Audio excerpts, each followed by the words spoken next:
at kumuha ang Marcos government, si Tambaluslos at si Disa Satanas, ng maso para ipukpok sa sarili nilang ulo. Nabanggit nga po, na-mention mo na rin kanina yung sinabi ni Vice President Sara Duterte na magiging bloodbath itong impeachment, no? At nais niya itong matuloy. Nakikita mo ba na maaring magamit din ito ni VP Sara sa pag-usad ng impeachment proceedings laban dito sa mga kritiko, laban sa mga kumakalaban sa kanya, imbis na magamit itong impeachment na ito laban sa kanya? Alam nyo, ito yung tinatawag sa political science na a day in court. Hindi naman yung mga complainants lamang ang magsasalita dyan. Hindi naman yung mga complainants lamang ang magsusumite ng mga ebidensya dyan. Hindi lamang yung mga complainants lamang ang mag-uusig at magsasalita. Sara Duterte now has a day in court para marinig ang kanyang panig. Dahil siya ay nasa depensa.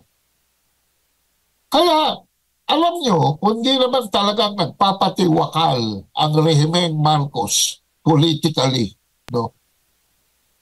Bakit nila bibigyan ng a day in court ang kanilang kaaway? This is a wrong strategy from the very beginning. Kung sino mang nag-isip nito, may sakit sa utak. Psychotic. Any 101 political analyst will not advise a very popular vice president that is the daughter of the political icon of this country, si Tatay Digong, na i-impeach ng a very unpopular regime. They are not definitely thinking correctly. They are only giving way to their greed, to their power. So with this in mind,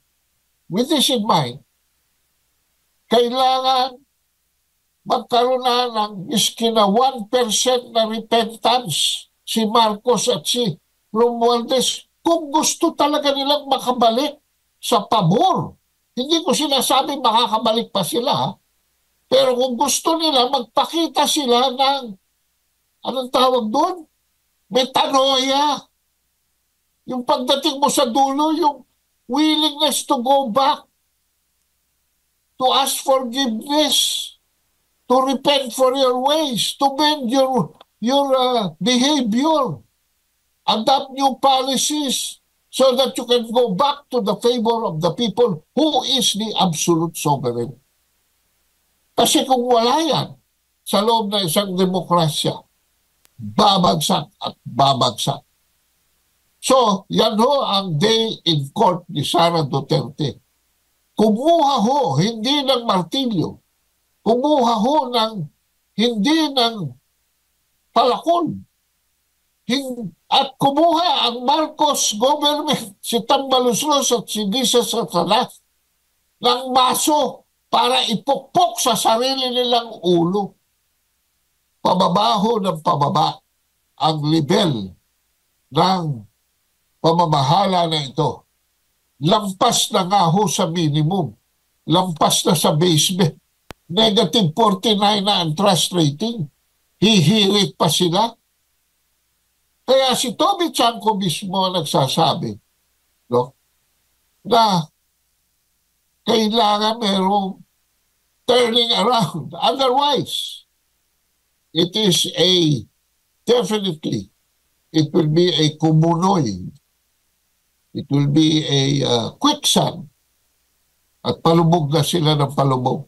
Wala sa batas, wala sa konstitusyon na hindi siya pwedeng tumakbo pagkapangulo. Yan ay propaganda lamang ng nagkukontsabahang mga demonyo dyan sa Malacanang. Kakontsaba yung si Tambaluslos sa mababang kapulungan.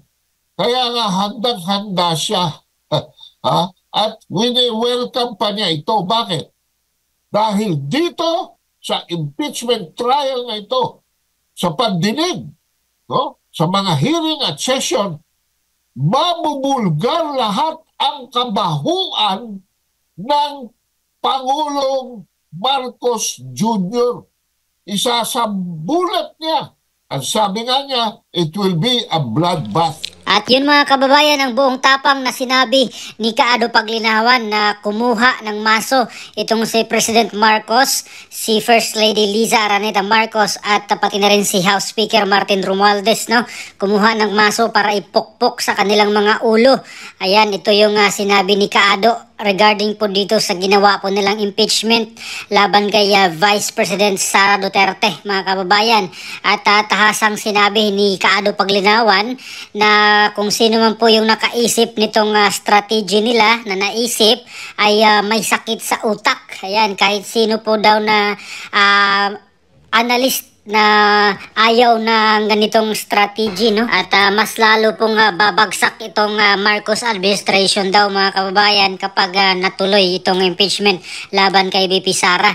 Ayan, kasi magkakaroon na po ng tsansa, no, ng panahon si VP Sara Duterte na ipaliwanag yung kanyang side regarding po dito sa kanilang complaint, no, yung kanilang sinasabing confidential funds, mga kababayan. Meron ng platform si VP Sara na may paliwanag yung kanyang side, mga kababayan, kung paano niya ginasta itong confidential funds. Kaya confident po itong si VP Inday Sara, no, na bloodbath daw, mga kababayan, no, or madugo itong pag-trial sa kanya. Kaya nagtaka si Kaado Paglinawan kung bakit hinahayaan ng kalaban na bigyan ng panahon para makasagot, mga kababayan, no, sa korte. Sabi ni Kaado, kaya itong strategy nila is very wrong from the very beginning, no. Ayan, at bakit nila ipapa-impeach ang Vice President ng Pilipinas na napaka-popular at anak pa ng political icon ng Pilipinas na si dating Pangulong Rodrigo Duterte, mga kababayan. Yun po yung sinabi ni Kaado Paglinawan, no. At yung trust ratings nga po ni Pangulong Marcos ay bagsak na bagsak.